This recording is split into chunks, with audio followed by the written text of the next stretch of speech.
Big changes for the demon hunting Knights of Titan today. Let's take a look at how the Grey Knights are going to be playing in 9th edition.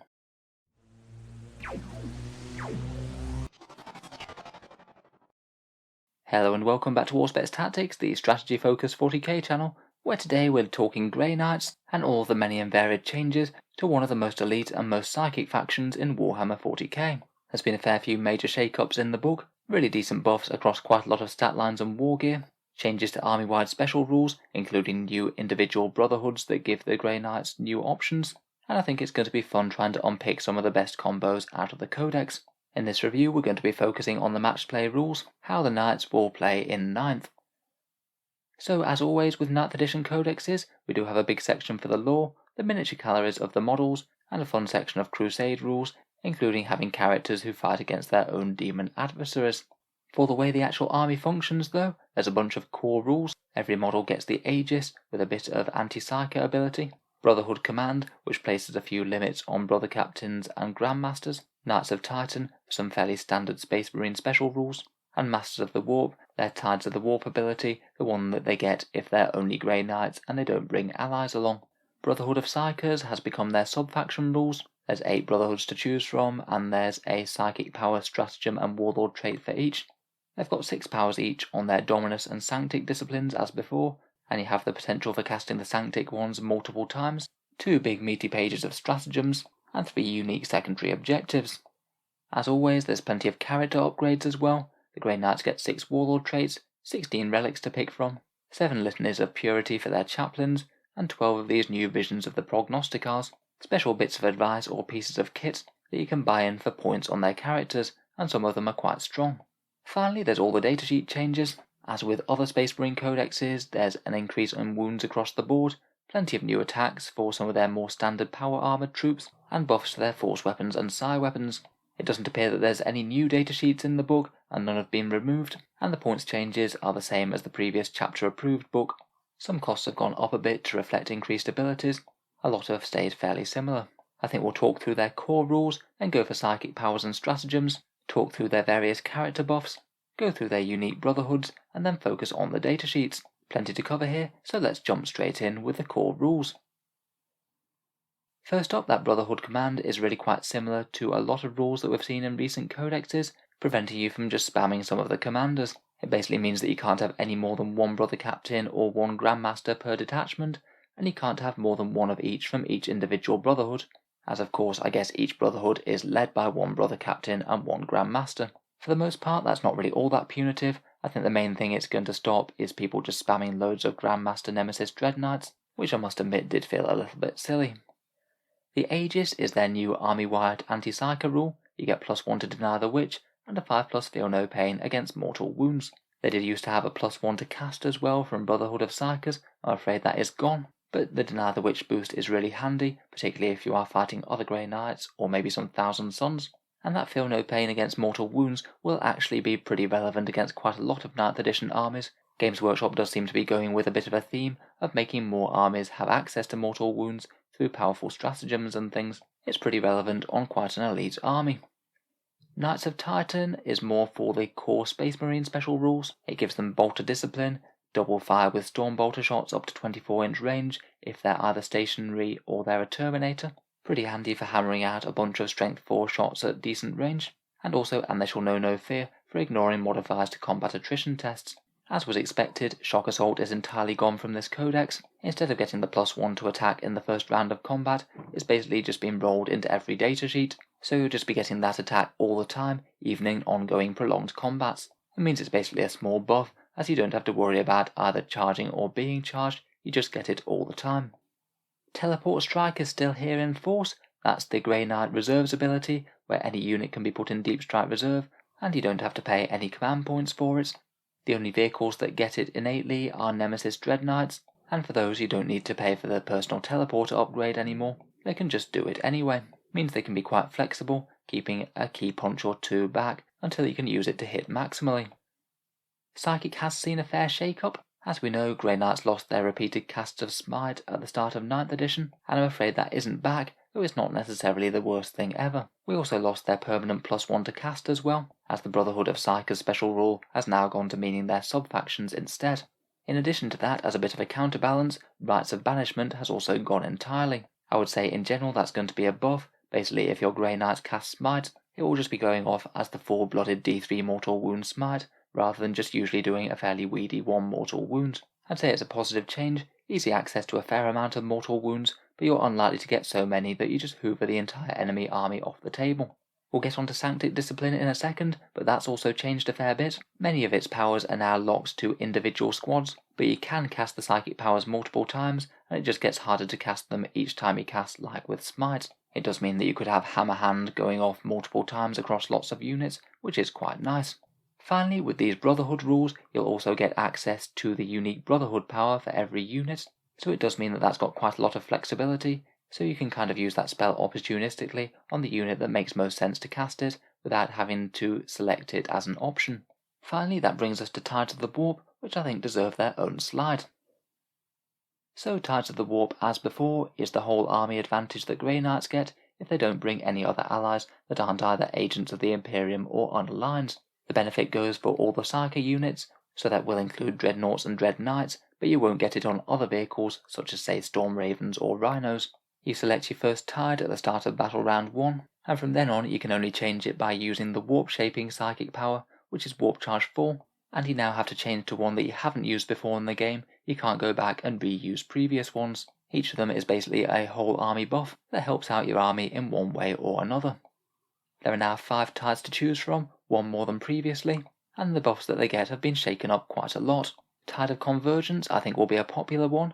It's plus 6-inch range to Psi Weapons, and Nemesis Weapons in melee get an extra mortal wound on a wound roll of a 6. Basically it's just helpful damage dealing, extra flexibility with those Psi Weapons, and a few extra mortal wounds here and there when you chop up the foe. This one previously gave you plus 1 damage to Psi Weapons, so you could really build quite big on the strategy. I'm afraid that's no longer the case, but there is a way to get plus 1 damage on the Psi Weapons with one of the psychic powers. In any case, I think this one will be a popular one, maybe more for the melee output than the range. Next we have the Tide of Celerity. This one makes you a little bit quicker when you roll an advance or a charge dice. If it's less than a 3, then it counts as 3. I'd say it's more of a reliability buff than an actual buff to your movement. It means that your squad's just impossible to go incredibly slowly by unexpectedly rolling a 1 or a 2, and any charge range less than a 6 will basically become a 6.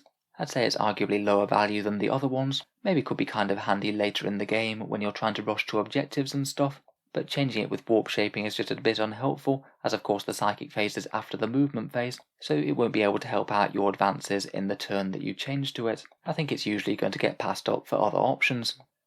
Next we have the Tide of Shadows. This is light cover outside 12 inches, or if every model in the unit already had light cover, then you get dense cover on top of it as well. This one's slightly toned down from the previous version. Before you just get the plus 1 to your saving throw anywhere at all at range, it didn't matter about how far you were away, so it's not going to be quite as durable as it was before. Basically it's one to go for if your opponent has got some hefty shooting, particularly if it's low AP, but if they don't, then you might just want to stick with the extra damage. I think it could potentially be a fairly popular move to start with this one on, and then switch to the Tide of Convergence with warp shaping. After you've weathered the enemy's first strike, then you can hit them back very hard. Next we have the Tide of Escalation, which is an interesting ability that works with the Brotherhood psychic powers, and it means that similar to Smite or the Sanctic Discipline, you can basically cast your Brotherhood psychic powers multiple times across the army, and each time you cast it, it'll basically cost 1 more warp charge to cast, so it gets progressively harder. I think some of them might be worth spamming a bit. I guess you could certainly build around certain strategies a bit easier with this, but I think for the most part, again, we're going to see this passed up for Shadows and Convergence, unless you're specifically planning around it. Finally, we have the Tide of Banishment, which has now basically become the home for the Grey Knight's anti-demon abilities. Demons get a big -2 leadership when they're within 6 inches of the Grey Knight Psykers, maybe getting a bit more demonic instability and vanishing back into the warp, and you also get reroll 1s to hit and wound against demon units. Very solid against Chaos Demons as a whole, and potentially could be really quite worth it against certain Chaos builds, maybe if you're taking Magnus or Mortarion alongside a bunch of demon engines. I think for a bit of game design it probably is best that they make this as a trade out for some of the other options. I know Grey Knights are supposed to be amazing against demons in the fluff, but at least in an actual in-game matchup you'd sort of still want the game to be worth playing, so making them trade out a few of their other abilities for this isn't really the worst thing. Still though, reroll 1s to hit and wound does mean it's going to be a rough matchup for the demons. Overall, out of these tides, my favourite is probably the Convergence one, followed by Shadows, with Celerity, Escalation and Banishment all being situationally useful, depending on where you are in the game, what army you're playing, or whether you're playing demons. Next, I think it's worth going over the Grey Knight revamped psychic powers, as of course they're absolutely integral to the army. The Dominus discipline has basically become the discipline that the characters will choose from, and the Sanctic discipline is for individual units that are locked to given psychic powers, such as say Strike Squads taking Hammer Hand. It means that character psychers do have a bit less choice than they had previously, but the entire Dominus discipline seems very strong indeed, and even having multiple copies of a few of these spells wouldn't be the worst idea. First up, Gate of Infinity makes a triumphant return, Warp Charge 7, and it basically means that you re-deep strike one Psyche unit somewhere within 18 inches. It's pretty awesome and something that you'd likely want to use almost every turn, just getting some nice positioning advantages on your opponent, whether that's getting in optimal strike range or pulling back a unit to safety. Empiric Amplification is again Warp Charge 7. This one's really quite a powerful damage dealing buff. You select an enemy unit within 12 inches and you get +1 damage against it with both Nemesis Weapons and with Psi Weapons. You do have to get fairly close to the foe to cast this, so it might be best on something like a Grandmaster Dread Knight or perhaps Caldor Drago, both of which are really quite tough, but this is going to be absolutely brutal in combination with a big squad of Strike Marines or something with those Force Swords, or maybe a big battery of shooting Nemesis Dread Knights armed with Psi Cannons and Silencers.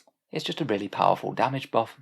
Next up we have Sanctuary, Warp Charge 6 and 18-inch range, and it gives the target unit a 4+ invul save. There's no more messing around with adding 1 to your invul or anything like that, and it does mean that you can't get quite so high ridiculous invul saves as you could, but it still seems very worth it to me.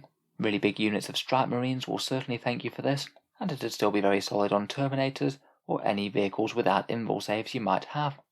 Vortex of Doom has become very fun indeed. It's Warp Charge 7 and again 12-inch range, and it's one of the game's more powerful Witchfires now. The target unit takes a massive 2d3 mortal wounds, and then on top of that, enemy units within 3 inches take 1 mortal wound.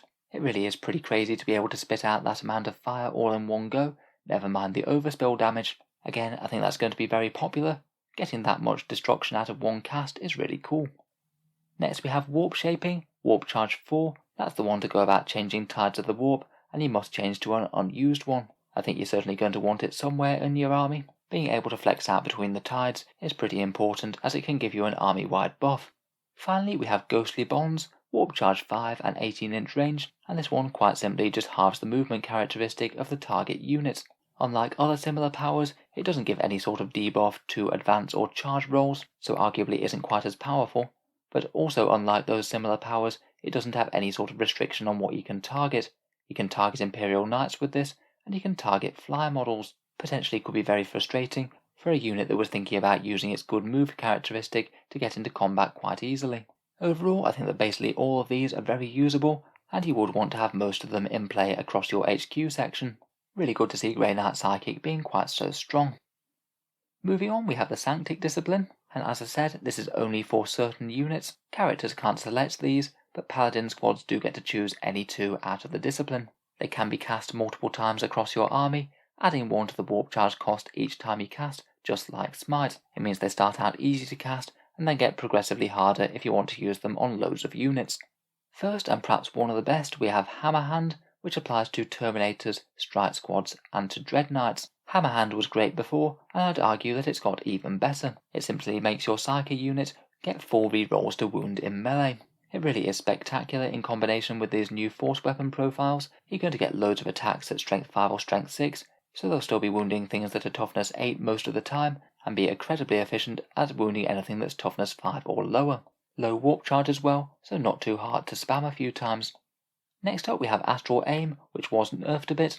Purgation squads get this, and it allows you to reroll 1 hit roll when the unit shoots, and also ignores cover, both dense and light. I'm afraid it did lose the ignores line of sight ability that it had, that really made it so unique, so it's a little bit more run-of-the-mill now, but quite nice to be able to use it if the cover is going to make a difference.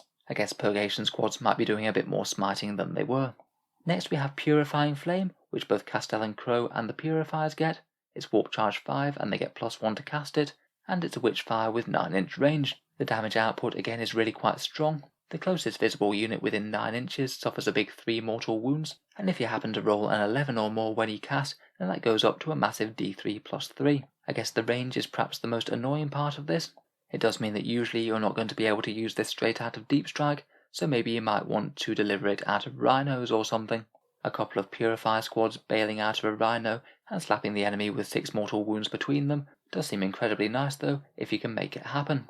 Next up we have Armoured Resilience, which is the one for Dreadnoughts. Warp Charge 5, and it's a nice simple +1/2 armor saves. Makes them a little bit tankier if they need it, and also could be a nice choice for the Paladins to take as well. They'll very much like that on top of their Terminator armor. Ethereal Castigation is Warp Charge 6, and the Interceptors get this. It allows them to basically shoot as if it were the shooting phase, and then make another normal move. Basically this can do a jump shoot jump maneuver, where you jump out, shoot the enemy, then get back safe behind cover, or could just allow you to cover an enormous amount of ground across the board, moving a pretty impressive 24 inches or more. For fairly obvious reasons, you can't shoot or charge after making the second move. Really quite good, and those guys are going to be super mobile. Finally we have Purge Soul, which is a Paladin only option. No one gets it innately. It's a fairly weak Witchfire, 12-inch range. You roll against your opponent's leadership value. If you equal it, they take 1 mortal wound. If you beat it, then they take D3. I'm not really too sure what the point of this is. I'd just so much rather have either Smite or Purifying Flame over this. Overall, all of these do seem incredibly useful. A bit of a shame about Astral Aim being nerfed, but it really is largely good news. I think Paladins do have some genuine options here. Hammerhand, Purifying Flame, Armoured Resilience, and Ethereal Castigation all seem good. Of course, I'd bear in mind that even the regular units will have a fair amount of flexibility. They all can use full power Smite if they want to, and will have the option of using their Brotherhood psychic power as well. Next up, let's take a look at Stratagems, where I'd largely say that they are quite good. Plenty of nice options for manipulating the psychic phase, and quite a few nice damage buffs or reactive durability upgrades. First up, for 1 CP we have Psychic Channeling. One of your Psykers can roll an extra d6 when they're casting for the rest of the psychic phase and discard the lowest result. Should make for some very reliable powers to go off, and you can also combine it with the one that allows them to cast another time. Next we have Psychic Onslaught, which is a Psi Weapon buff. 1 CP for +1 strength and -1 AP when you're firing Psi Weapons, and that seems like it's well worth it either on a maxed out Purgation squad or on Nemesis Dread Knights with the Psi Weapons. You could have 24 shots with silencers, all at strength 5, AP -2, or get some nice hefty buffs to the Dread Knight weapons. That definitely could see a fair amount of use. Next up we have Steel Heart for 1 CP. This gives Terminators a +1 to hit in melee, though unlike quite a lot of similar stratagems for other chapters, you don't get it at range 2. Nice to have around though. On a big unit that could definitely be worth the investment. If you did want to amp up their shooting though, you could use Death from the Warp. That one can be used on any Psyker unit though, not just Terminators, if it was set up from Teleport Strike this turn. It's a nice simple +1 to hit, which will give you around about a 25% damage boost when used on most units. Powerful Adept for 1 command point can give you +6-inch range to the psychic powers for the rest of the phase for that unit. I think that this could be pretty interesting in combination with Purifying Flame. Could allow you to cast it even after you've come out of Deep Strike and get a little bit more mortal wound action on the enemy. But I guess could be kind of good with just any positioning errors you've made, say if you were just out of range to cast a buffing power. For 2 command points, Sanctified Killzone buffs a Purgation squad. It gives them +1 to wound with their weapons when they're within half range. That would combine very nicely with Psychic Onslaught for +1 strength and -1 AP. Those strength 5 AP -2 silencers could be wounding on a 2+ against Marines. It is a bit spendy though at 2 command points, not 1. For 2 CP we have Final Justice. Fight again in death when you're a character, provided you haven't fought already in the turn. Depending on who it is and how hard they hit, that could be 2 command points very well spent. For 1 command point we have Shadow of Undying Legends. This is basically the Wisdom of the Ancients equivalent on Dreadnoughts. It gives them a pop-up bubble of reroll 1s to hit or reroll 1s to wound. Could be another small draw to actually having a Dreadnought around, as opposed to just going all in on the Dread Knights.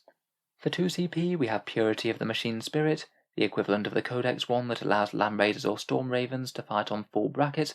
I'm not sure how many of those are going to be taken in stronger lists, and even then 2 command points is still quite a lot, even on a relatively powerful model.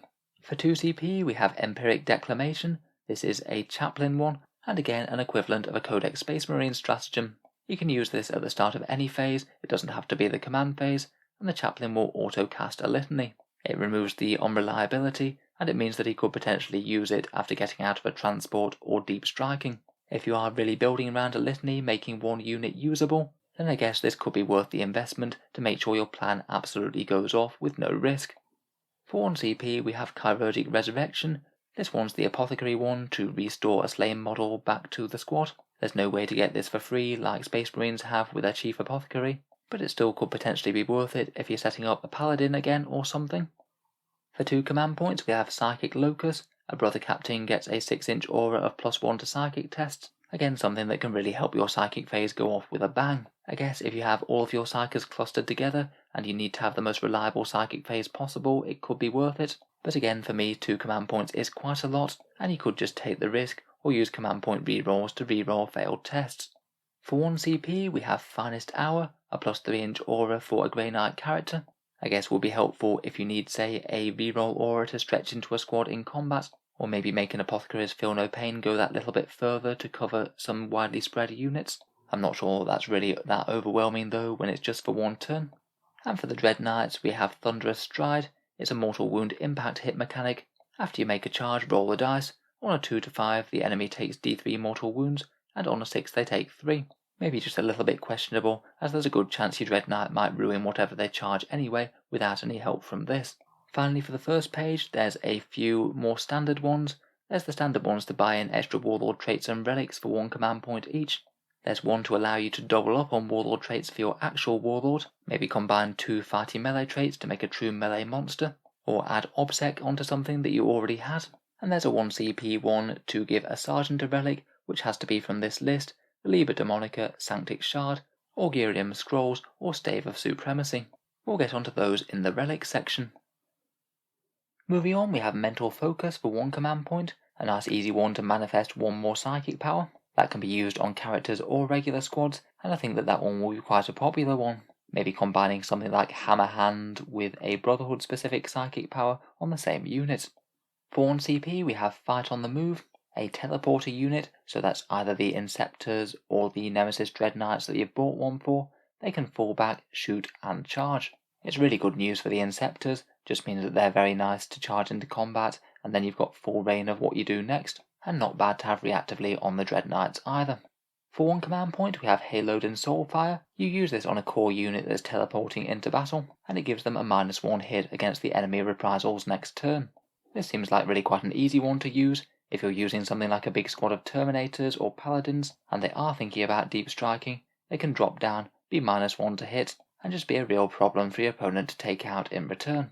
For 2 CP we have Untainted and Unbowed, and this is interesting in that it's a -1 damage mechanic for Purifiers, so the elite ones that can cast the Cleansing Flames. It's really quite a strong durability increase for a 2 wound unit, particularly if you got targeted by a bunch of damage 2 attacks, such as some overcharged plasma or something. You could literally make it half as effective. Definitely could see play on some big units. We next have Silence Bombardment, a 3 CP one, which is quite similar to a few similar ones, like the Death Guard Blight Bombardment. You select a point on the battlefield in your command phase. The enemy then has until your next command phase to get out of the way, where if they don't, every unit within 6 inches will suffer d3 mortal wounds on a 2 to 5 and 3 on a 6. If they happen to be within 3 inches of that mark, then they get a +1 on that roll, and if they're a character, then they get a -1. Could certainly disrupt enemy positioning if they're all clustered around one location, but the 3 CP price tag is really quite steep, and it will mean that you're giving up other options. For 1 command point we have the Need to Know. This is one only for Grey Knight Pure armies, so no allies or anything, and it basically allows you to re-pick a secondary objective after you've seen what your opponent has chosen. It could mean that if they've really revealed the way that they're going to play the army, say by taking While We Fight We Stand to protect some units, you could potentially trade up your strategy and how you're going to react in turn. Maybe quite a powerful one for the absolute top tier tournament players. I think for the majority of players though, it's often just going to be worth it picking what the army does best at and sticking with it through the game. Next up, for 1 CP we have Alloy of Disciplines. This allows the Paladins to swap out 1 psychic power for another. Could be quite fun to maybe have Armor Resilience going forward, then suddenly swap out into Cleansing Flame for a bit of extra damage, or maybe even the Empiric Castigation for some really quite fast movement. For 1 command point we have Martial Prescience. You can activate this on a unit that has set to defend, usually by being in defensible terrain, and that's the one that gives you +1 to hit in melee. If they manage to do that, then you're also likely to reflect some mortal wounds back at the enemies, Every unmodified saving throw of a 6 will bounce back 1 mortal wound on the foe. A bit niche really in my opinion. It's not going to come up all that much, and unless you're certain the whole squad's going to get wiped, you might not really do all that much damage with the bounce back wounds. For 2 command points we have Steely Advance. That means that you counter stationary for shooting if you've just made a normal move, probably best on purgation squads with their heavy weapons, or with strike teams with their storm bolters to allow them to get bolter discipline. I think it's kind of passable for 2 CP really. It will land you a few extra storm bolter shots or Psi weapon hits, but I think there's usually going to be better ways to spend the command points. For 1 command point we have Hexagrammic Wards. This is a boost to your Deny the Witch. When you try and deny the witch, you roll an extra d6 and you discard the lowest one. It's really going to raise the reliability of dispelling a psychic spell that's got cast on something like a 7 or 8, one to use when your opponent has an absolute key power that they just don't want to fail.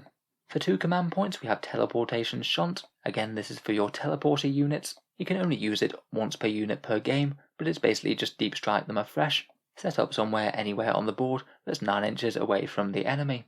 I think it's pretty powerful. It's basically another way to get a first turn deep strike threat. You could have 1 unit jumping up the board with this, and 1 unit getting gated with Gate of Infinity. For 1 command point we have Mists of Deimos. That's a smokescreen unit getting -1 to hit. So basically the way that you pop smoke launchers on your rhinos and things now. Fairly standard stuff.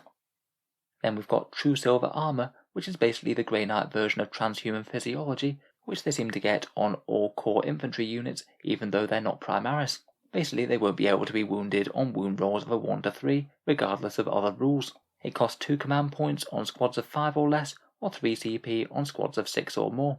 The command point cost is worse than in standard Codex Space Marines, but quite nice that they can get it despite being firstborn, and it really is quite a relevant buff on Grey Knight units as they're all basically toughness 4. You really run quite a high risk of getting strength 8 fire, wounding them on 2s unless you have a buff like this. Kind of usable, but a little bit on the pricey side. Next up we have 1 or 2 command points for Psybolt Ammunition.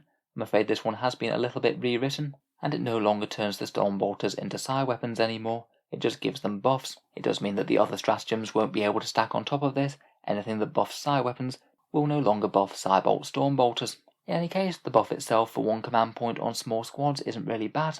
Your bolt weapons will auto wound on hit rolls of 6, and you also get an extra AP -1. It makes them pretty decent against anything that's high toughness or anything with a reasonable armor save. For example, for 1 command point, your squad of strike marines with 20 storm bolter shots, instead of killing 1 space marine intercessor with their shooting, they'll typically kill 2. If you really do need that maximal damage output, it's not too bad value. Again, it's 2 CP if there's 6 or more models in the unit. Next up we have Zone of Warding for 1 or 2 command points. Again, if there's more than 5 models then it costs 2. This is basically the defensive buff that you get from warding staves now. They don't have any sort of innate invul save or anything like that. If you pay the command points for this, then the entire unit will get a 5+ invul save, which becomes a 4+ if you happen to be a Terminator. Again, that could be really quite nice on a strike squad equivalent unit, particularly if they're just about to get hit by a whole ton of really high AP weapons, and this could be the difference between life and death. I think it still makes it quite interesting to have at least 1 warding stave in the squad, just to give you this option, even if you don't necessarily use it every game. I'd argue it actually might be more powerful on Terminator units, who are really likely to attract the very heaviest, high strength, high AP fire. Psychic Grenade is 1 command point. You chuck a grenade within 6 inches, and it causes Perils of the Warp on an enemy Psyker if it hits. And finally there's the fairly standard Frag Assault Launcher one for the Crusader or Redeemer. You pick a unit within 9 inches, and it either has the choice of taking D3 mortal wounds, or foregoing Overwatch and getting -1 attack in melee. Not really particularly powerful in my opinion. Overall though, I do think that the stratagems are fairly solid in the book. I think for my picks for some of the more interesting ones, I quite like that Haloed and Soulfire one for a bit of extra -1 to hit, the Purifier one for -1 damage, Teleportation Shunt for a first turn strike of death, casting another psychic power for a command point, and the one that buffs the Psi Weapons strength and AP. Lots of decent options though, and a fair bit of flexibility getting extra damage or defense if you need it in a pinch. Moving on, let's take a look at the Warlord traits. Here are the 6 standard ones, and the Brotherhoods also all get one of their own. First up we have Demon Slayer, which can be taken by Caldor Drago if you need him to. It gives him +1 attack on the charge, and ignores invul saves against demons. Kind of tame really, unless you know that you're going to be fighting otherworldly forces. I'd probably not bother making him your Warlord if you have the choice. Hammer of Righteousness I think is far better though. It's +1 to wound in the first round of melee. In combination with the Nemesis weapon buffs, that means that you're going to be wounding anything toughness 8 and below on at least a 4, and usually a lot of elite infantry on a 2+. Castellan Crowe gets this, and I think it's perhaps the best one just for straight melee damage. Perhaps the most competitive one on the list though is Unyielding Anvil, which Captain Stern would get if he's your Warlord. It's very similar to the standard Space Marine Warlord trait Rites of War, basically giving a 6-inch aura to any core or character units and making everyone within that aura obsec.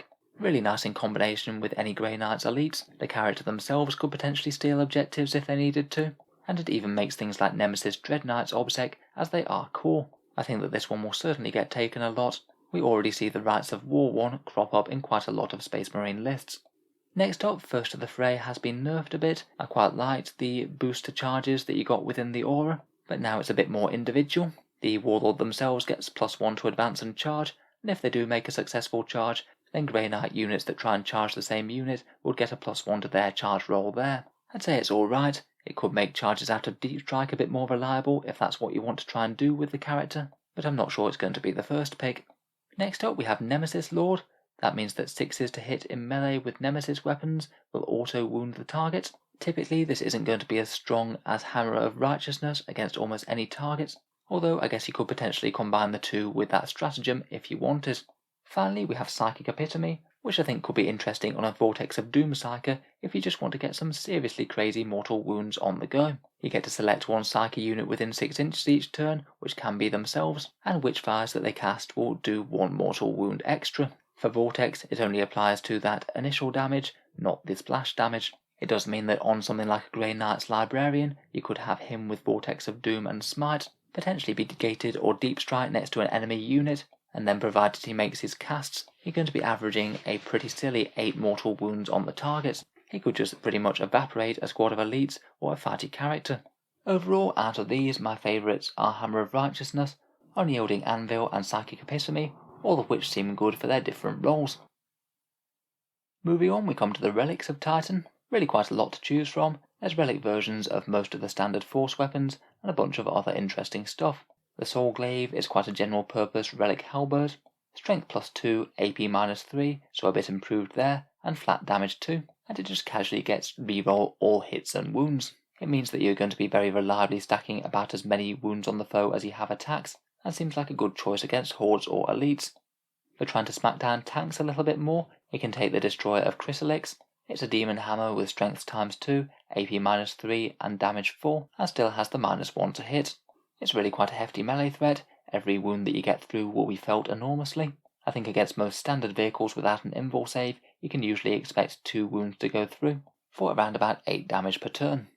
Next we have the Fury of Deimos, which is a relic Stormbolter, and actually a fairly good one. If you take it on a Terminator character, they'll be spitting out 6 shots at 24 inches all game long, at strength 5, AP -2, and damage 2. It takes it from being a fairly standard anti-horde weapon to something that could genuinely menace Space Marines. Won't exactly be game-changing, but I think if you have a spare command point lying around, then you could do worse than this. The Banner of Refining Flame is a upgrade for an Ancient, and interestingly it gives him access to a Warp Charge 6 psychic action. You do it in the psychic phase instead of casting your regular powers, and it makes a big explosion of D3 mortal wounds to every enemy unit within 6 inches. Basically it's going to be good if you can get him up really close, have 2 or 3 enemy units within threat range, and do a lot of damage to them. I'm not sure it's necessarily the easiest to achieve that with though. Next up we have the Domina Liber Demonica, in my opinion a fairly weak anti-demon upgrade. It means that demons can't deep strike or set up within 12 inches, and they get -1 to their combat attrition test when they're within 6 inches. I think it's kind of passable even if you know you're fighting demons, so I certainly wouldn't take this against all comers. The Cuirass of Sacrifice is for infantry models only, and this is the one that you want if you want to keep a vital support character very safe. It gives him +1 to his saving throw, which will be quite nice at resisting AP weapons with Terminator armor, and also gives him a 5+ Feel No Pain type save against everything, which alone will usually equate to an extra 50% durability. Very solid, particularly on a meaty Terminator character, should force the opponent to invest more guns in them if they do want to shoot them down. The Sanctic Shard is an anti-psyker option. Unmodified Deny the Witch tests of an 8+ will auto-pass for this model, and that's pretty nice if you did want to stop one key power going through. I do kind of feel though that between the Aegis and the stratagem that you have to boost the Deny the Witch, Grey Knights really are quite covered from that point of view, and I'm not sure that you really need more investment in stopping enemy psychers. The Gyrotemporal Vault is a Warp Charge 5 psychic action, and it means that one core or character model within 3 inches will get to fight first, which isn't really the biggest upgrade in the world. I guess it's maybe the most helpful if you're doing a heroic intervention or something. You already fight first if you're charging, and if your opponent charges you, then they'll still likely be fighting first anyway. Not really worth taking, I think. Next we have Blade of the Forsworn. This is a boosted Nemesis sword, strength +1, AP -3, and a boosted damage up to 3, and it's good against demons, wounding them on a 2+, or demon monsters and vehicles on a 4. It's not too terrible for the boosted damage output alone, though I think I'd be a bit more tempted by the Soul Glaive in an all-comers matchup. Next we come on to perhaps the most powerful relic out of all of these though, in the Sigil of Exigence, which once per game can do one very silly thing. When your opponent tries to shoot your character, you can immediately redeploy your character as if it just arrived from Deep Strike. This means that you could play incredibly aggressive with the model, deal maximum damage for a turn, and then if your opponent tries to shoot them off the table, they can just jump out the way into safety. You could perhaps take it on that devastating Mortal Wound Librarian, or on something like a Grandmaster Nemesis Dread Knight, so when your opponent does try and deal with that massive threat, you can just teleport him to behind cover. If they can no longer see him, they can declare they're shooting against something else, but you can know that your character's safe. Really strong stuff there, and I think that will see quite a lot of play in lists. It's very disruptive knowing that you could do that whenever they actually try and deal with the threat that's gone forward. The Augurium Scrolls are a small damage buff. Whenever the models shoot and fight, they get to reroll 1 hit roll and 1 wound roll. Not too bad on something like a Nemesis Demon Hammer, and it could potentially be a small damage increase to a squad too, as you can take it on these sergeants. The Stave of Supremacy is an anti-psyker Nemesis warding stave. It makes casting psychic powers a little bit more risky because it makes any enemy's peril within 18 inches on any double, not just on a double 1 or double 6. Again, it's not too bad, and it certainly could spook other Grey Knights or Thousand Suns, but in reality I don't think you're likely to generate very many mortal wounds with this, as your opponent can often just stay outside the range if they need to. The Cantu Vambrace is again a defensive buff for an infantry model. This one gives them a 4+ feel no pain against mortal wounds rather than your standard 5, and also -1 damage on the bearer, so particularly good against deflecting 2 damage attacks. Overall, I don't think that this one's quite as good as the Cuirass of Sacrifice. That one you already get the 5+ feel no pain from mortal wounds by the Aegis, and I think its other defensive buffs are better. The Artisan Nullifier Matrix can be taken by a Librarian, and it's quite an interesting one that gives a 9-inch aura of 0 perils for the warp for your own Grey Knight units. You are at least fairly likely to be suffering some perils over the course of a game, with so many psychers casting so many powers so often. To be able to pop a Librarian in the middle of the force and just say no to all of that is really quite a big move. Again, could just be one of those relics that's worth an include if you do have a psyker handy. He could certainly do worse than just standing in the middle of the army, stopping the perils from happening while he does his own thing. Finally, the Etheric Conduit is a Tech Marine buff, and it basically allows him to heal 3 wounds on vehicles rather than D3. If you are taking a Tech Marine, I'd actually be really quite tempted to take this. I think Grey Knight's Tech Marines are in kind of an interesting spot, being able to act as a psychic buffing character as well as buff vehicles. Overall, I'd say it's a fairly strong relic section. Probably my single favourite one is the Sigil of Exigence. The shenanigans with that could just be really quite potent. Otherwise, for melee, I like the Soul Glaive. For protecting a support character, the Cuirass seems good, and that Nullifier Matrix seems pretty handy if you can put it in the middle of your army. Moving on to the points paid for character upgrades with the Wisdom of the Prognosticars. These can be given to any non-named Grey Knights characters, so they're relatively de-restricted, and they're all basically once per battle buffs. You activate it once on one turn, and then it's gone. They're kind of arbitrarily divided into Visions of the Augurium and Gifts of the Prescient, depending on whether the background behind it is either a good bit of advice or a piece of war gear or something, but the in-game effects are basically the same. You can have as many of them as you want, but only have one per character, and only use each one of these at maximum once. To start then, we have the Augury of Aggression. This one's 20 points, and once per game you get to select one core or character model within 12 inches, and that unit gets to fire a 4+ Overwatch. Could be fairly solid on a very big Stormbolter squad, or maybe just a Nemesis Dread Knight with a couple of decent weapons. They are core after all, but it does feel like one of the upgrades which is annoying to commit to early, as Overwatch can be a bit situational, and you might often go several games where it doesn't have any kind of meaningful effect. It could be powerful when it works well, but seems a little unreliable to me. Next up we have Heroism's Favour for 15 points. At the end of your opponent's charge phase, one core unit within 12 inches can make a heroic intervention. I do quite like this for the 15 points, it's quite cheap, and it could make the centre of your battle line a bit harder to charge. It means that your opponent might be fighting 2 Grey Knight units rather than 1, or stops them from taking an objective from right under your nose. I think for 15 points this isn't too bad, though again I'm sure there'll be a fair few games where it doesn't come into effect. A Noble Death is 20 points, it's a command phase buff, and you select one core or character within 6 inches, that unit gains Obsec, and if they charge they can set to defend, giving them +1 to hit in melee, and you could also use that stratagem that we mentioned before. I guess pop-up Obsec isn't the worst thing ever, though I think I would just be tempted to take the Grey Knight's Warlord trait for that, rather than paying the points for this, as the Warlord traits gives you it all game. The Omen of Incursion is 30 points, and this is kind of like an army-wide Auspex scan type shooting, that again you can only trigger once. When an enemy unit sets up within 12 inches of one of your Grey Knight core units anywhere on the table, that unit can shoot at them as if it were the shooting phase. Again, it is potentially quite powerful, but unreliable depending on what opponent you're fighting. Some armies make literally no use of reserves whatsoever, and if your opponent knows that you've got this, they could just play around it and not set up anywhere where it would be particularly meaningful. I think it is a bit annoying, unlike Auspex Scan, that you actually have to commit the resources to it before the battle, rather than just reactively using the command points if it makes sense. Presage Paralysis is 15 points, and you use this at the start of one of your charges, and one enemy unit can't overwatch or set to defend. Or once per game turning off overwatch isn't the worst, and I think it's quite nice that you can use this anywhere on the board, it doesn't just have to be locked to your character. I think for 15 points the ability to turn off overwatch once per game isn't bad, and this could certainly see some play. Finally we have an interesting one called Foretelling of Locus. This one's 30 points, so quite a big investment, but I think it's one of the most powerful and reliable abilities of the lot. After deployment and you know who's got first turn, you get to redeploy 3 Grey Knights core units, or you can put them into strategic reserve for free. Out of the two, I think that the redeployment is the biggest thing really. If you have first turn, you could potentially get an optimal strike range, and if you were going second, you could potentially pull back to hide out of line of sight.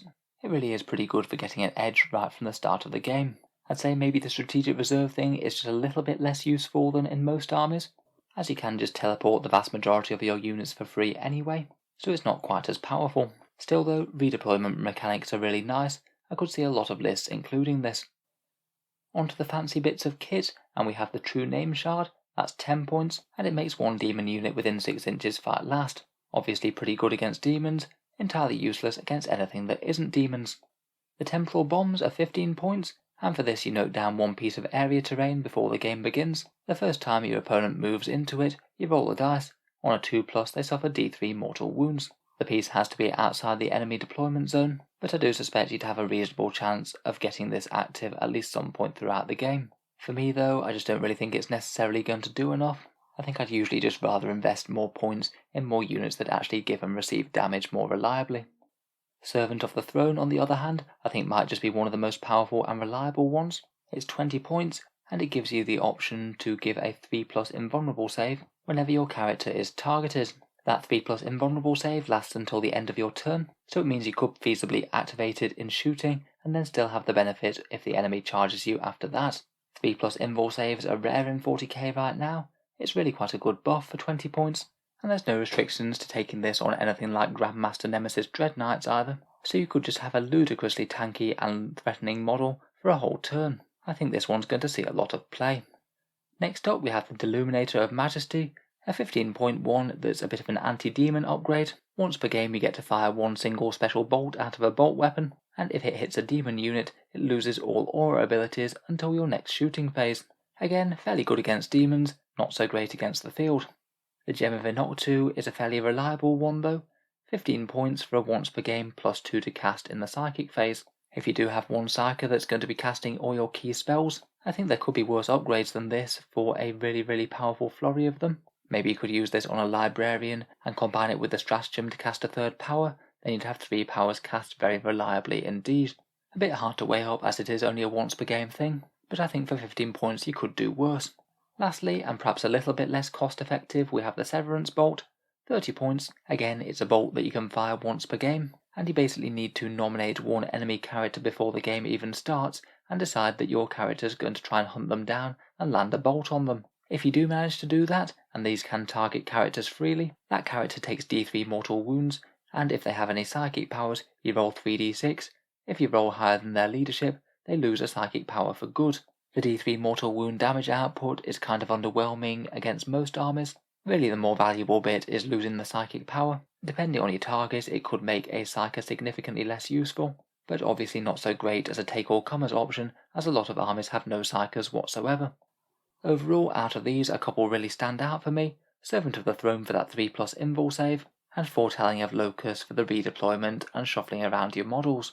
Otherwise, for a few minor upgrades with some small buffs, the Gem of Inoctu, Heroism's Favour, and Presaged Paralysis seem like they could potentially be useful. Next up we come to the Grey Knight Chaplains and their Litanies of Purity. Grey Knight Chaplains might not be the most reliable ones, to be honest. Space Marines can get them casting their Litanies on a 2+, and also get 2 Litanies per Chaplain, which is really quite a nice combo. Unless you pay that really expensive 2 command point stratagem, then the Grey Knight's Litanies are only going to be going off on a 3+, and you only get 1 per Chaplain. Some of these are powerful, but unless you really commit with lots of CP, then they just have a fairly big chance of not functioning at the wrong moment. In any case, all the Chaplains get the fairly standard Litany of Expulsion, the one that gives you rerolls to hit in melee within 6 inches, for any core and character models nearby. The vast majority of these only work on core and character units. Words of Power gives 1 unit exploding 6s to wound with their Nemesis Force weapons, so basically if you get a 6 to wound, then they'll deal 2 wounds rather than 1. That can really be quite powerful if you're targeting something very tough. If you only wound on 5s and 6s, and 6s explode, then that's basically an extra 50% damage output. In addition, if you're in Tide of Convergence, those extra 6s will also give you an extra mortal wound as well. Next up we have Intonement for Guidance. 1 unit ignores ballistic skill modifiers. Could be handy on anything that gives you a -1 to hit penalty, or maybe just on purgation squads with their heavy weapons. Being able to move and shoot them freely would be a boost. The Psalm of Purity is an aura for units within 6 inches to get any of their shooting buffed by AP -1 if they roll a 6 to wound. It's not too bad for low AP Stormbolters, or maybe things like Silencers or Gatling Silencers, and though the buff is a little bit on the weak side, it is quite nice in that it can affect quite a few units. Unlike the rest, the Refrain of Conversions is entirely unrestricted. You can use this on any Grey Knights unit, not just core or characters. If the unit was being affected by any psychic powers, then they're basically dispelled, and also that unit can't be affected by any more powers until your next command phase. A little bit more anti-psyker there, but that's not something that Grey Knights are really lacking, and again you might not be fighting psykers. Recitation of Projection is a ranged boost to Bolt and Psi Weapons. They get a +6 inch range. Typically that'll often be 24 inches for most of the standard ones. Those Psi Weapons only do get an extra 3 inches if the Tide of Convergence is active, for a total of an extra 9 inches max. I guess not too bad for reaching out and touching a target a bit further back. Maybe not the worst in combination with a big Terminator squad or a Purgation squad. Finally we have the Invocation of Focus. That's an aura buff, and units within 6 inches get +1 to cast blessing powers. Quite a lot of the better Grey Knight psychic powers are blessings, things like Hammer Hand, Sanctuary, Gate of Infinity, so a bit of a helping hand to cast those isn't the worst thing. Still though, I do kind of feel like if you're investing in Chaplain buffs to help with psychic buffs, I kind of wonder whether you might just have been better off investing in more psychic in the first place. I'm a little bit unconvinced about how much play the Grey Knight Chaplains are going to see. Just the unreliability of these only going off on a 3+ does make them a little bit hard to build around, and while these are fairly good buffs, I'm not sure that most of them really punch to the level where I'd want them to. I think perhaps one of the best uses of him might just literally be the standard rerolls to hit in close combat around him, particularly in combination with a whole bunch of Terminators or Strike Marines. Next, the Grey Knights have 3 unique secondaries, and if your whole army is Grey Knights, then you can select one of these instead of picking one of the ones from the relevant categories. Destroy the Demon is an option for Purge the Enemy. This one gets you victory points if you kill demons. Demon Primarchs are worth 5 victory points, vehicles or monsters are worth 3, and other demon units are worth 1. If you're playing against Chaos Demons, I think there's a pretty reasonable chance that you're going to max this fairly easily, particularly if they happen to bring quite a lot of greater demons along. I guess could theoretically be useful if you are playing against Death Guard or Thousand Sons, particularly if they were bringing either a Primarch or loads of demon engines. Then you might find yourself in the position of trying to commit to kill their Primarch, otherwise you're not going to come close to maxing. The next one, and no mercy no respite one, is Teleport Assault. This one you score at the end of each battle round, 3 victory points if you killed a unit that's set up on the table that turn with either Teleport Strike, Gate of Infinity, or Teleportation Shunt. Hopefully for turns 2 or 3 when you can deep strike units, that should be fairly easy to achieve, but for the rest of them you're going to either have to rely on that Teleport Shunt or Gate to get your units in position. Depending on the army, I still think it could be doable. You could gate shooty Dread Knights around, or maybe a Librarian packing all the mortal wounds in his psychic phase, and it could be a fairly reliable way of getting a good 9 to 12 victory points against a lot of armies. It might require a bit of careful handling though, and it could distract you a bit, conflicting with your priorities with what you want to use Gate of Infinity for, and perhaps might make you waste CP on Teleportation Strike when you didn't really need it. Finally, we have Purifying Ritual, which is a Warpcraft one. This one allows your army to do Warp Charge 5 psychic actions by Grey Knight Psykers, and you can do them when they're within range of objective markers. At the end of each battle round, provided they got those actions off, you get victory points based on the number of objectives you've purified based on that table. It's 1 victory point per objective. Unless you manage to do 3 objectives, then you get 4, and if you manage to get 4 or more, you get a big 6. I'd say this is going to be most likely if you have absolutely tons of small units of Psykers. There's loads of objectives on the board, and your opponent doesn't have a lot of decent things to deny those actions. Overall, I think it's a fairly good batch of secondaries. None of them seem entirely useless. Destroy the Demon seems very powerful against demons, and the other two situational depending on the army and what you're fighting. Next up we come to the 8 Brotherhoods of the Grey Knights. Their unique sub-faction mechanics, each of which has a Stratagem, Psychic Power and Warlord Traits. To become in a Grey Knight Brotherhood, you have to have the entire detachment be from the same one, though you can ignore Drago and Castellan Crowe. They get the Honoured Knight keyword instead, so can slot into any detachment. The only characters that are restricted are Brother Captain Stern and Grandmaster Voldus. Both of those are only taken from the Ward Makers. First up, we're starting strong with one of my favourites, which are the Sword Bearers, and these seem to be really quite vehicle and shooting orientated. Their stratagem, 2 command points, is Marked for Death. 1 unit within 12 inches of a Grey Knight Psyker will become +1 to hit for Sword Bearers units making ranged attacks. A little bit of an investment, and you do need to get 1 unit up close to set it off, but that could add up to a fair amount more hits on the target if you do wind up focusing fire a bit. Their power, Empiric Lodestone, kind of doubles down on this. It's a Warp Charge 7 18-inch power, and this one gives vehicles at range, and this one gives vehicles a +1 to wound when they're shooting at range against that 1 unit. +1 to wound in the shooting phase is really quite a rare buff, particularly when you can put it on a fair chunk of your army like this. Dread Knight shooting looks like it's been massively buffed in the new decks. Theoretically, having a bunch of them open up on one enemy unit that's been marked for death and has Empiric Lodestone going on could get you a crazy amount more damage than you really should have. Their Warlord trait is a Warp Charge 5 psychic action, and you target 1 vehicle within 12 inches, and they get a 4+ invul save. It's kind of another copy of Sanctuary, but only locked to vehicles and a bit shorter in range. I guess theoretically could encourage you to take Dreadnoughts or Storm Ravens or something, but to be honest I think the good bits of this Brotherhood are the stratagem and the power. They seem like a strong one for me, particularly as their options synergize well. Next up we have the Blades of Victory. Their stratagem is 1 command point for Radiant Strike, and it's a chance to deal some mortal wounds as impact hits after a core unit makes a charge. For every model you've got into engagement range, roll the dice. If it equals or exceeds the enemy's toughness, then they take a mortal wound. Kind of a small damage boost. If you've got that many infantry in combat anyway, they're likely to do quite a lot of damage themselves. Their power is Inescapable Assault, Warp Charge 6, and it allows you to reroll charges for the Psyker's units. I suppose could maybe be nice out of Deep Strike, might save you some command rerolls, and if you don't feel like you need or want a damage buff like Smite or Hammerhand, it could be better for reliability. Finally, their trait is Vanguard Aggression. The Warlord and 1 core unit within 9 inches get to move pre-game up to a maximum of 6 inches. Could be nice maybe to get a Grandmaster Dread Knight and something like a big squad of Terminators moving up the board, though it might be a bit painful to pass up some of the other good Warlord traits that you might like to use. Overall they seem kind of okay. I wouldn't say they're one of the stronger ones. Next up we come to the Ward Makers. These are the ones that get access to Stern and Voldus, and they seem to be largely about psychic manipulation.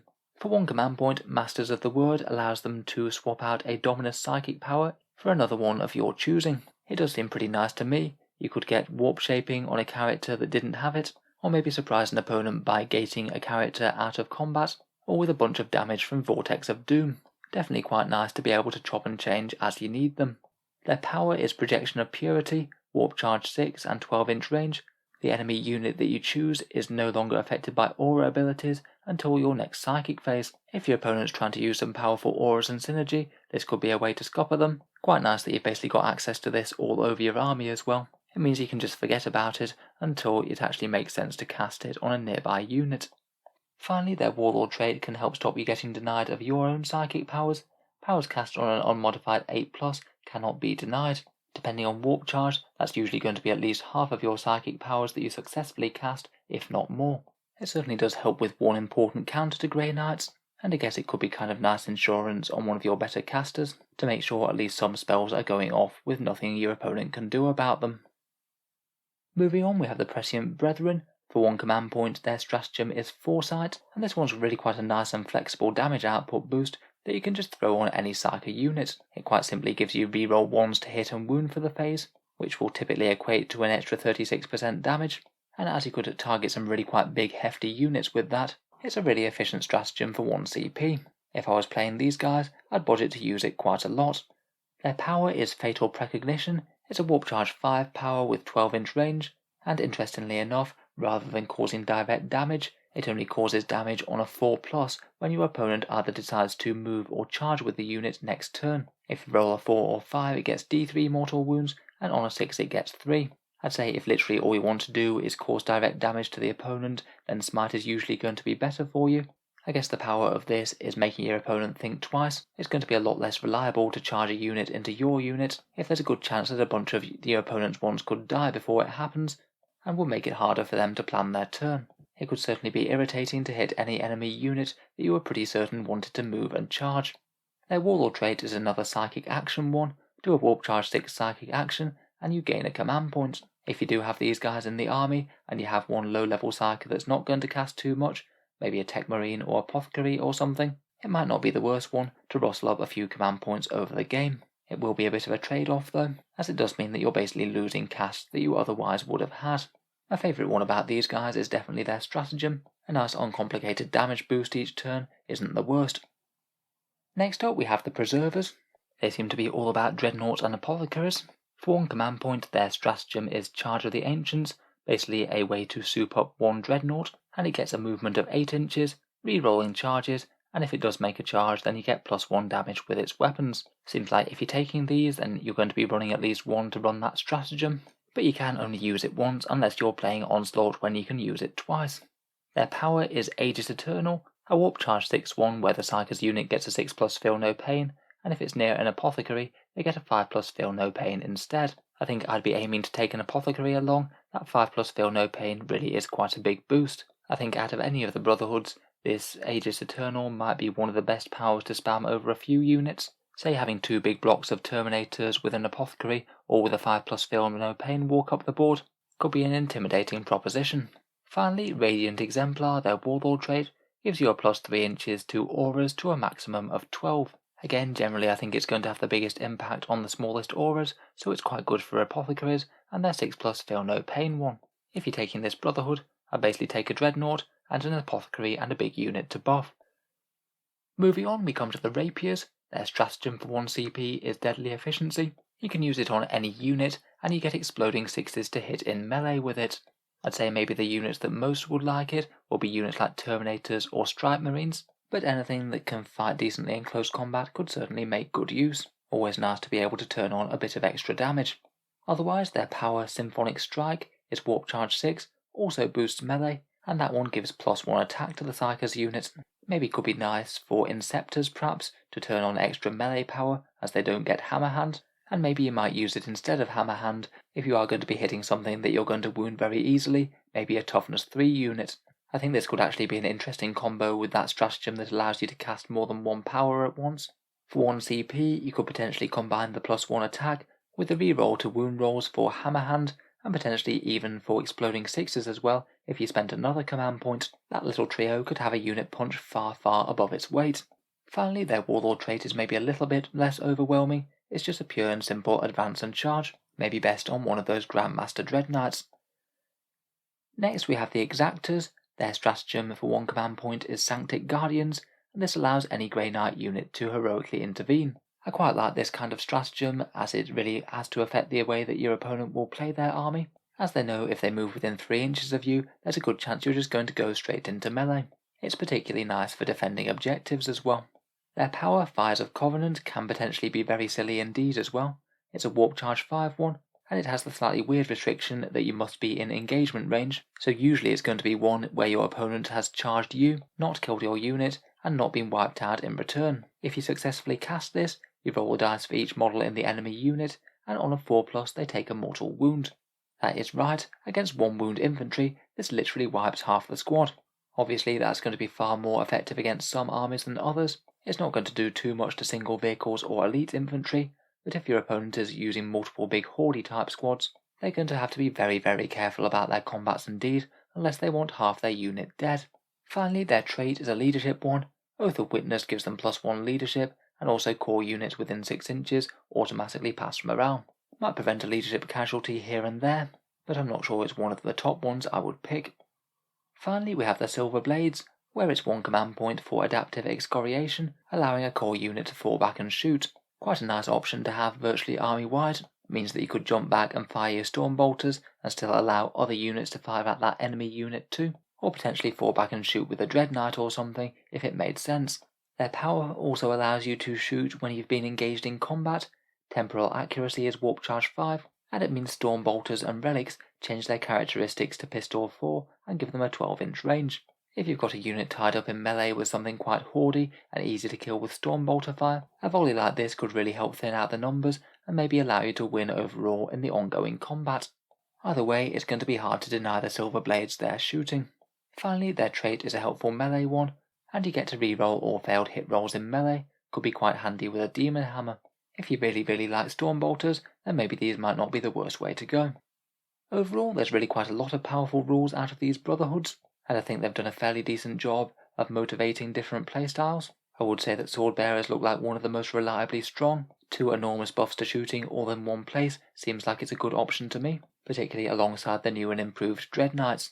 Otherwise though, other fun ones look like the Ward Makers for Psychic Phase options, Prescient Brethren for their damage stratagem, the Rapiers for just raw unbridled melee damage, and the Exactors for their heroic intervention and potential to barbecue hordes. It'll be interesting to see what kind of Brotherhoods people wind up playing. Moving on, and we're getting into datasheets now, and I thought we'd start with a focus on Castellan Crowe, who has seen a fair few rules changes, perhaps motivated by his shiny new model. He was previously 85 points, he's now gone up to 90, and he does have the Honoured Knight keyword, allowing him to be used in detachments of any Brotherhood. His stat line is decently impressive: movement of 6, weapon skill and ballistic skill 2+, strength and toughness 4, 5 wounds, 6 attacks, leadership 8 and a 2+ save, backed up by a 4+ invul from his Iron Halo. He's got all the keywords that you'd expect, including being a purifier. Castellan Crowe's melee has been massively upgraded. His lore is that he wields the Black Blade of Antwyr, a relic demon weapon that he never wields to its full potential to stop himself falling to chaos. Before it was a very weedy close combat attack, now it's upgraded to be slightly better than a standard Nemesis Force Sword, strength +1, AP -3, damage 2, and D3 mortal wound on a wound roll of 6. For 90 points plus his helpful special rules, he is looking like a fairly efficient combatant, and he can make his strength even stronger by his Warlord trait, which is the +1 to wound on the first round of combat. He is a Psyker, though his abilities have been toned down a little bit since the last Codex. He can cast 1 power and deny 1, previously I think he could cast twice, and he has the option of the Sanctic Purifying Flame, Smite, and 1 Dominus power of his choice. Having access to Purifying Flame is quite fun. It means that if he's up close, he's got a good chance of blazing out 3 mortal wounds. For his special rules, he's got a bunch of helpful melee things. He fights first against enemy characters. He gets a 6-inch heroic intervention. If he is killed when he hasn't already attacked that phase, he gets to fight in death. Quite nice not to have to use the 2 command point stratagem on that.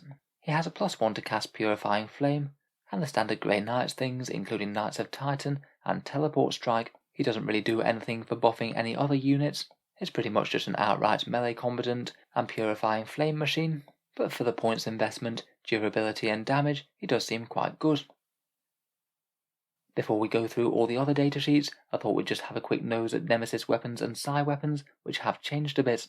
The Nemesis Force weapons have been upgraded across the board, and now all the standard versions are all free, aside from the Demon Hammer, which will cost you plus 10 points. The Force Sword is now plus 1 strength and damage 2, so it's typically strength 5 and AP minus 3.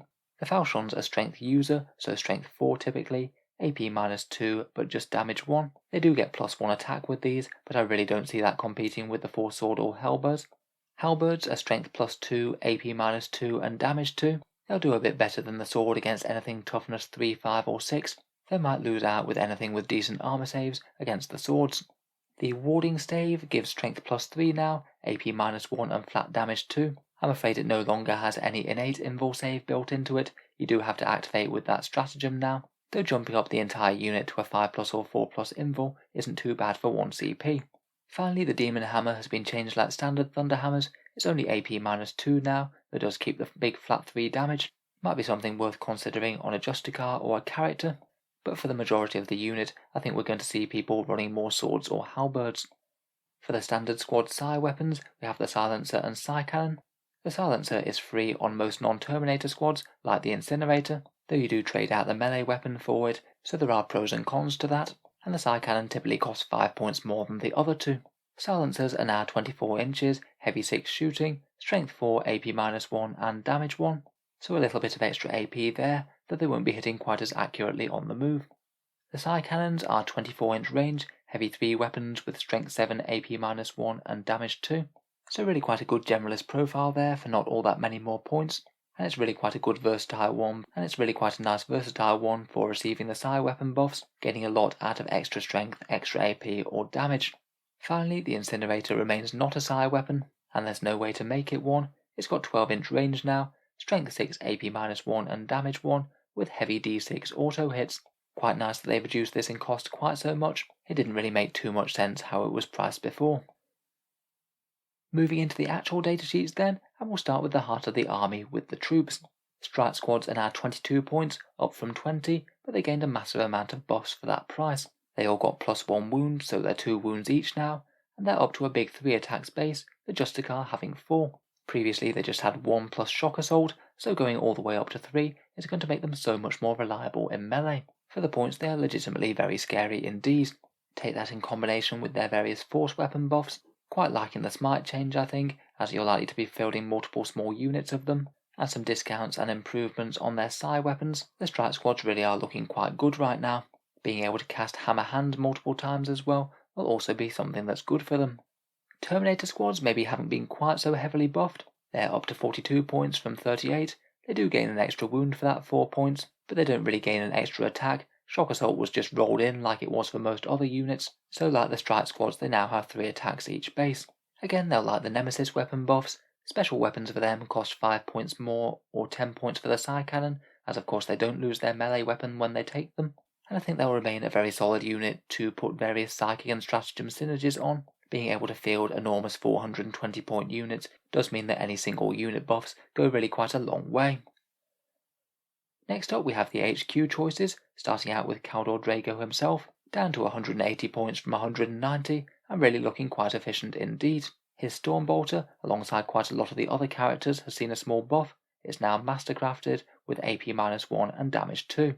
His shield gives him a very nice 3+ invul save, meaning he'll be a lot harder to remove for anything that doesn't have mortal wounds, though as with virtually every other Chapter Master style equivalent unit, he now no longer gives 4 rerolls to everyone within 6 inches, he just has to choose 1 unit in the command phase, and they get 4 rerolls to hit. His melee damage is as strong as ever, and now is cheaper, more tanky and more shooty, and I think he's still going to be a very good choice to lead a Grey Knight list into battle.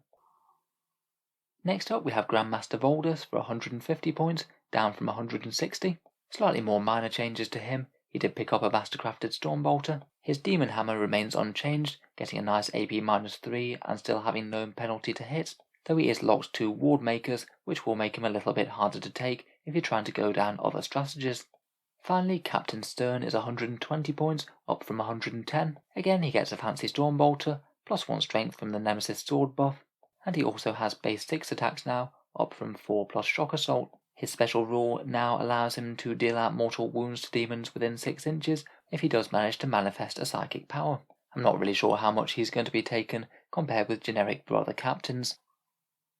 Talking of which, There aren't really all that many groundbreaking changes to most of the rest of the HQs. The points costs are fairly similar, a few of them picked up mastercrafted storm bolters, and most will benefit from the Nemesis Weapons buff. The captains and the grandmasters are the only ones here that get mastercrafted storm bolters, and of course they're a little bit more limited due to that Brotherhood command special rule. The Brotherhood champion has been slashed in cost quite a bit, he's down to just 70, which really isn't too bad for a fairly fighty character who can still cast a psychic power. His combat stances are gone though, they've been changed to fights first and a 6-inch heroic intervention. Librarians remain the same points, and remain the most points efficient way of getting Dominus powers on the board, and they appear to have picked up a weapon skill and ballistic skill of 2+. Finally, the chaplain went down a few points, and his ballistic skill was nerfed to a 3+ from a 2. Perhaps some of the biggest stacks of changes in the Codex stat lines though come to the Nemesis Dreadknights and their Grandmaster HQ choices. Both went down in points while receiving a bunch of stat line buffs both to their weapons and guns. The Grandmaster version is 150 points, down from 185, has a slightly faster movement of 9 inches, plus 1 wound to 13, though he can only cast 1 psychic power now, not 2. To be honest though, I think the points drop more than compensates for this. Dreadfists have been a little bit nerfed, they don't get any extra attack now, but are still quite strong. The Demon Hammer costs an extra 10 points, and has been bumped up to a big damage D3 plus 3, though still does come with a -1 to hit. Though I think perhaps the most interesting of the options is the Nemesis Greatsword. It still has its very powerful anti-tank mode, but it also has a sweep attack, where you can double the amount of attacks that the model has, and attack at strength 6 AP -2 damage 1 if you do need to chew through some hordes.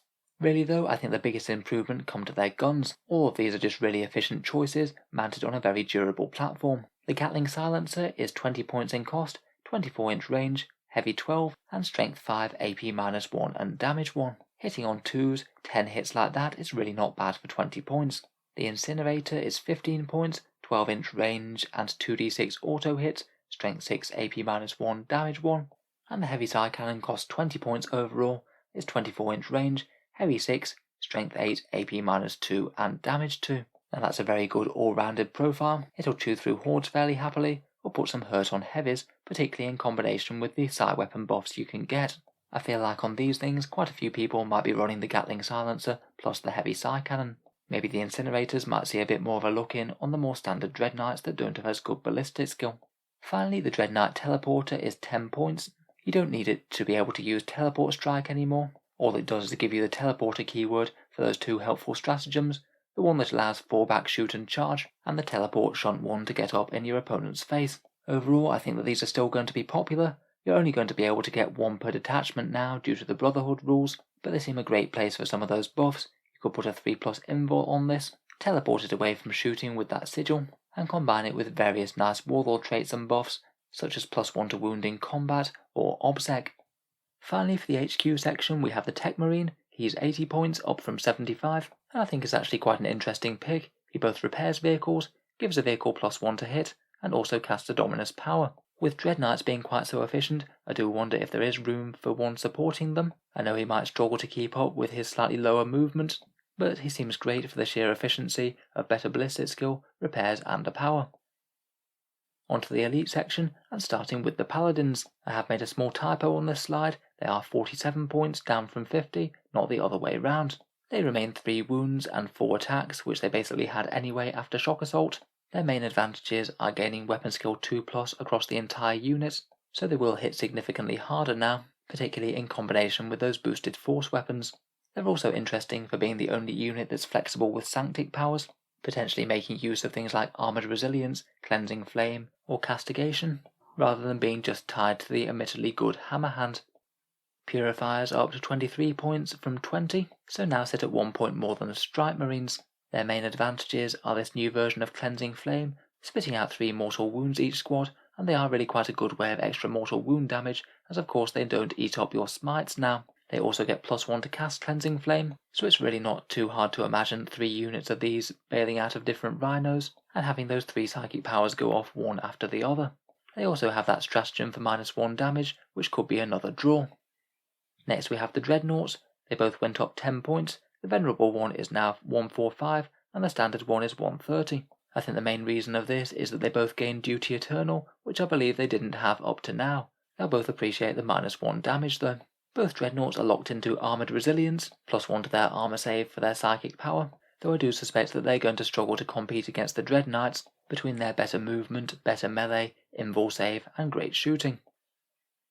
For the elite support characters, now both the Apothecary and the Brotherhood Ancient are both 100 points, the Apothecary going up from 80 due to getting the 6+ Feel No Pain aura that the standard Space Marine one had, and also having that nice stratagem to resurrect fallen models. Both of these elite support characters do also pick from the Dominus discipline as well, they don't take Sanctic or anything like that. Could be an interesting choice to escort a Terminator squad, an extra bit of resilience to layer on with everything else.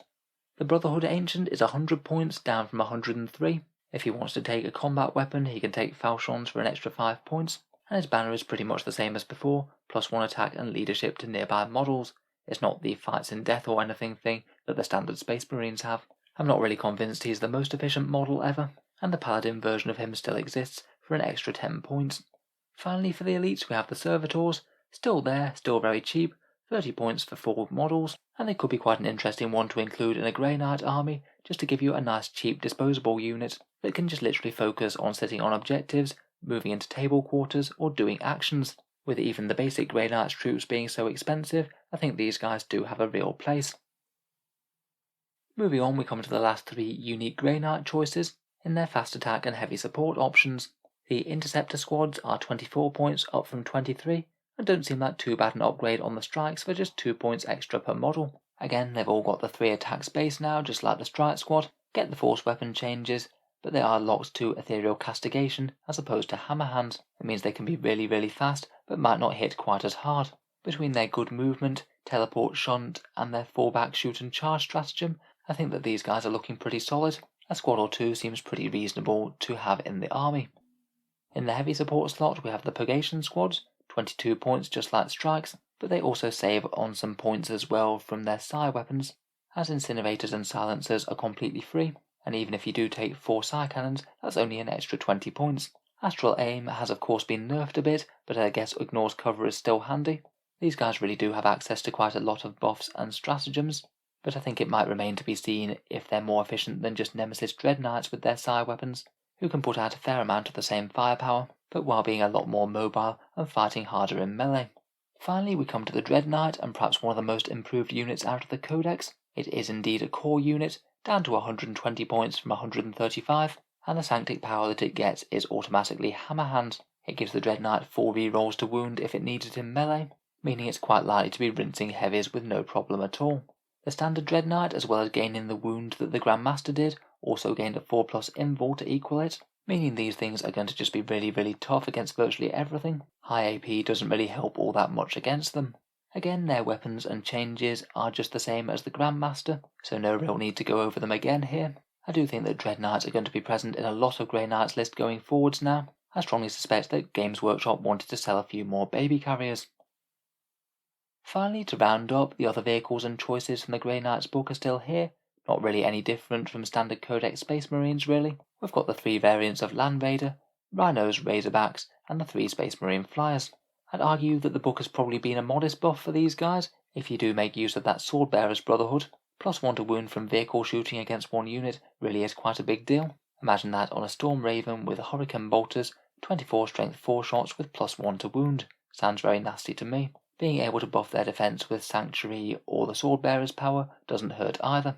I'm still not sure if that's really going to be enough to overcome the efficiency of the gun platforms. I still feel like the vast majority of the focus of the Grey Knights Codex is going to be on the squads on the ground, and not on the gun platforms rumbling along alongside them. I do see Rhinos seeing a fair amount of play though. They seem like a good option for delivering close-range purifiers into battle and deliver those flames. So I think that just about brings us to the end of Codex Grey Knights, and really quite a big shake-up to the Knights of Titan. I do think that they're going to be far stronger after this update than they were previously. I'd say maybe the biggest headline news are the big buffs to the Strike squads and the Dread Knights. They're just more efficient units full stop, and I quite like the way that you can multicast powers from the Sanctic discipline now, to allow them to scale across the army just that little bit better. They've got some solid options with Warlord Traits, Relics and the other character buffs, making models more dangerous, more survivable, or better casters, and I think you could still do a fair amount of massive mortal wound damage, say like I said combining that Warlord trait with Vortex of Doom and Smite. It'll be interesting to see how they play going forwards, what sort of armies people come up with, and what sort of Brotherhoods they choose to run. If you've enjoyed the video, feel free to subscribe to Auspex Tactics. I will be hopefully doing a few Grey Knights unit reviews over the coming weeks, maybe starting out with a bit more of a focused look at Mr. Castellan Crowe. Feel free to subscribe if you'd like to see that, or other 40k videos. Finally, if you have been finding good value in my videos, I would just like to mention the Auspex Tactics Patreon page, which is how I can afford to make these quite so regularly. Making these big Codex reviews does take an enormous amount of time and effort, and believe it or not, this is my second time of recording the entire audio of this video, as there was an issue of saving it last time. I think this is probably the single most effort I've ever put into any video as a result. If you are enjoying a lot, or would just like to help keep the channel going, the link to the Patreon page is down in the comments below, so feel free to check it out if you would be interested in supporting. I do try and give a fair few good rewards to channel patrons, being able to see certain new videos early, regular votes to see what sort of things happen next for the channel, and automatic entry into the regular prize giveaways with the chance to win some big model kits each month. If any of that sounds good to you, or you'd just like to help support, then the link is down in the video description. In any case, an absolutely massive thank you for listening, and I'll hope to see you guys next time.